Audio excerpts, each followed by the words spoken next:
Why, hello there, I'm Professor Joel, and welcome to another episode of Planet Scooby Reviews. Today we are covering That Snow Ghost, and this is the 17th and final episode of Season 1 of Scooby-Doo, Where Are You? And it originally aired on January 17th, 1970. This episode sees the gang at a rundown ski resort where they encounter the ghost of a Yeti who's traveled far from Tibet to seek revenge. The title, That Snow Ghost, is a pun on the phrase, "That's no ghost." The episode also introduces the gang in their winter clothing, which is something I always enjoy seeing. This is also the last time that Stefianna Christopherson voices Daphne, as she is later replaced by Heather North. This may be one of the more scarier episodes, as the Yeti tries to kill Velma and later Scooby, rather than just kind of scaring them away. Many Scooby fans refer to this episode as their favorite winter-themed episode, but after 50 years, does it still hold up? Let's find out.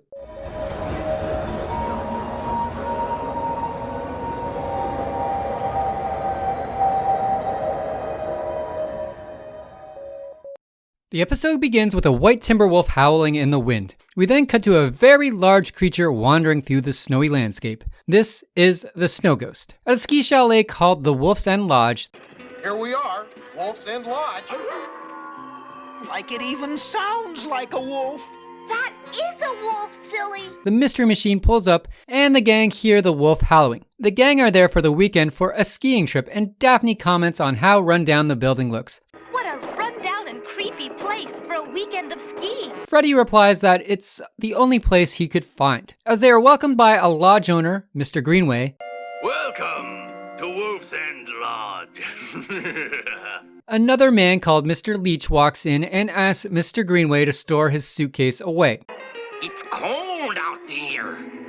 Could you put the suitcase in a safe place for me, Mr. Greenway? Both men have creepy, nervous laughs that make the situation awkward for the gang. Nice doggy. Nice doggy.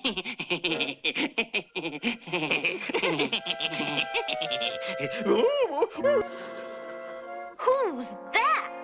That's Mr. Leach, another guest. Mr. Greenway shows the gang to their rooms and reminds them to lock their doors and windows before they go to sleep, as the Snow Ghost is out on the prowl. If the Snow Ghost gets them, he'll turn them into ghosts. A word of warning. Be sure to lock your doors and windows before you go to sleep. Because if you don't, the Snow Ghost will get you. And turn you into ghosts.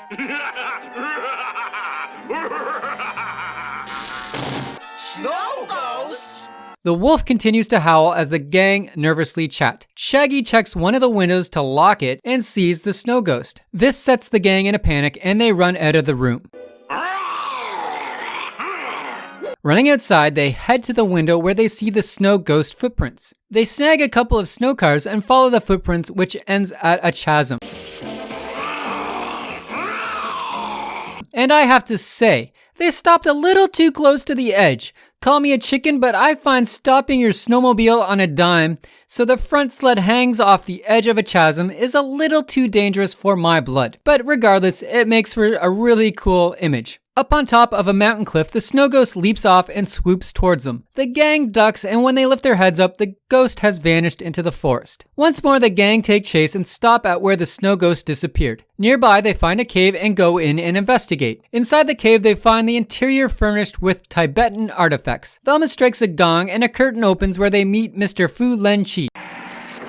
Who dares enter the temple of Fu Lan Chi? Daphne explains they've been hunting down a snow ghost and that the man might not believe them. But the man tells the gang that he does believe him, as the Snow Ghost is after him. In a flashback, we learn that many years ago in Tibet, Mr. Fu Lin Chi came in contact with a monster called the Yeti. In order to escape, Mr. Fu Lin Chin leaped across a gorge to a narrow ledge. When the Yeti jumped over to catch him, the Yeti was too large for the narrow ledge and fell to his death. Days later, Mr. Fu Lin Chi once more ran into the Yeti, but this time it was his ghost, so he once again fled for his life. For decades, the man remained in hiding, and the ghost has found him at this ski resort in North America. you speak the truth, for I am the one the snow ghost seeks. Many years ago in Tibet, I came face to face with a beast known as the Yeti. I leaped across a wide gorge to the safety of a narrow ledge.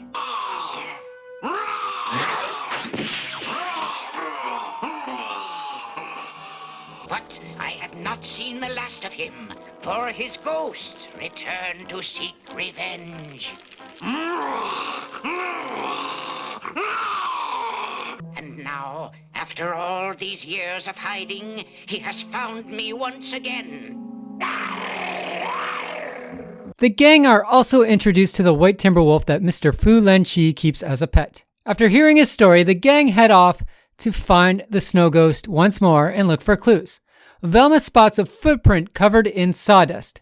With this new information, they go look for a sawmill, or as Shaggy calls it, a scare mill. Wow, this place looks more like a scare mill than a sawmill. Splitting up, Shaggy, Scooby, and Velma go in one direction, and Velma is snatched by the snow ghost. Shaggy also falls through a trap door, leaving Scooby alone. Scooby hears Velma cry out and finds her attached to a log that is heading towards a buzzsaw. This is a trap that would most certainly kill Velma, but Scooby uses his resources to free her. The snow ghost once more barges in after them, so they run out of the lodge by sliding down the log that Velma is attached to on a slide that takes the two down to a river. However, the snow ghost sends dynamite after them down the slide. Fortunately, once they are in the river, Scooby is able to use his tail as a motor to get away out of blast range from the dynamite. The gang reunite minus Shaggy, where Velma explains her near-death experience. Shaggy then shows up covered in white stuff after fainting when he saw the snow ghost. After scaring the gang, Shaggy falls in some water and the white stuff comes off.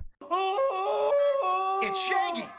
What happened? Hey, what happened? He's been turned into a ghost by the snow ghost. Freddy clues in that the snow ghost must not have been real, as he had to fake Shaggy coming back as a ghost. Out of curiosity for myself, I wonder how the snow ghost would fake the exploded Velma and Scooby coming back. Just a thought. Just as he finished his sentence though, the snow ghost tosses a barrel from the roof in their direction. This could have killed them too. The gang split up once more with the snow ghost chasing after Freddy, Velma, and Daphne. Our trio duck behind some logs and evade the monster. They also discover that the logs are hollow and full of diamonds and jewelry. Diamonds and jewelry. Scooby and Shaggy have worse luck as the snow ghost chases after them. Jumping on a snow car, the snow ghost physically flies after them until they fly off a cliff that the snow ghost can't fly off of. Freddy, Daphne, and Velma find our cowardly duo and Freddy plans a trap. The trap does not go according to plan, but eventually they catch the snow ghost in a rolling giant snowball. The ghost turns out to be Mr. Greenway.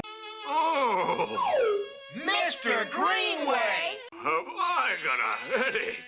And after the sheriff shows up, both Mr. Leach and Mr. Greenway are tied up. Velma explains that the jewel thieves were using the hollow logs to transport the jewels across the border as they floated in the river. To scare people away, he disguised himself as the snow ghost. He got the idea from Mr. Fu Lenqi after hearing his story. The way the snow ghost flew was on transparent skis, which you could barely see at night. Since there were ski jumps everywhere, this was an easy enough illusion to pull off. With another mystery solved, we finally wrap up season 1 of Scooby-Doo Where Are You? And the gang head off for another adventure. I give this episode a 9.5 out of 10. I was originally thinking 8.5, and then I was thinking 9, but thinking about it more after watching it a few times, 9.5 out of 10 is my score at this point. This episode has everything I love in a Scooby-Doo episode, such as the rundown ski lodge, which is just really dilapidated and has some shady characters who are interacting within it. And you get the creepy woods setting where the gang are all alone outside in the woods. And you get a really cool backstory with the villain, which you don't normally see in a Scooby-Doo episode. So you get that nice flashback to this villain, and you get a decent plot on top of that. And seeing the gang in their winter clothing was just icing on the cake for me. I really love that whole flashback scene with Mr. Fu Lenqi, along with the opening howling white timber wolf, just to set up that atmosphere for this episode. So why isn't this a perfect 10 out of 10 for me? I'd have to say it's because the Snow Ghost design just doesn't do much for me. There's nothing wrong with it, but for me, it's just not that memorable. When I think of classic Scooby-Doo villains, the Snow Ghost he really doesn't make the cut for me. The whole flying thing seemed a little ridiculous too, and watching the snow ghost kind of fly seemed a little silly. But that's the adult me talking. The kid me probably enjoyed the whole transparent ski explanation how many years ago, whenever I watched that, 30, 40 years ago. There is a touch of filler or padding in this episode where the gang cruise around on some snow cars, but I found that endearing due to the amazing background music, which I cannot play as I'll get a copyright strike. I don't know where this falls yet in my favorite Scooby-Doo episode list for season 1. We'll find out next month when I do my ranking from worst to top. But yeah, 9.5 out of 10. So this wraps up my season 1 reviews. I will be taking the rest of December off. I'll return in January.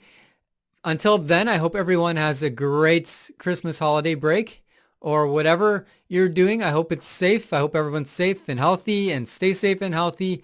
We're living in strange times, obviously, and it sucks. It's going to be a weird Christmas holiday season for everyone, so just do your best, and my heart goes out to you all. Thank you for all your subscriptions, thumbs up, and likes and all that. Keeps me going. I appreciate it a lot. And until next time, stay spooky.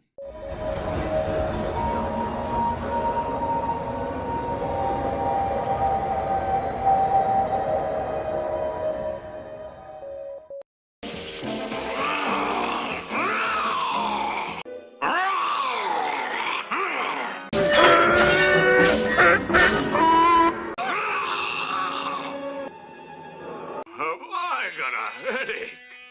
Now